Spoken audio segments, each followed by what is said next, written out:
করি থাকবে না। এই উম্মত জাহান্নামে যাবে, পায়ে বেড়ি থাকবে না। এই উম্মত জাহান্নামে যাবে, গলায় শিকল থাকবে না। এই উম্মত জাহান্নামে যাবে, চেহারা কালো হবে না। অথচ জাহান্নামীদের চেহারা কালো হবে, এই উম্মতের চেহারা কালো হবে না। একজনের চেহারাও কালো হবে না।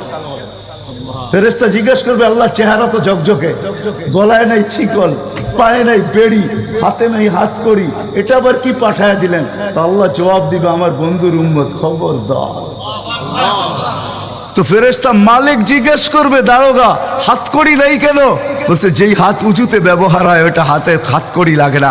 যেই পাও মসজিদের দিকে চলে ওই পায়ে বেড়ি লাগে না।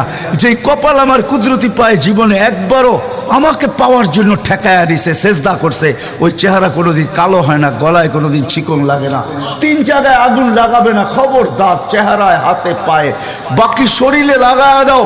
আগুনকে যখন মালিক হুকুম দিবে ধরার জন্য,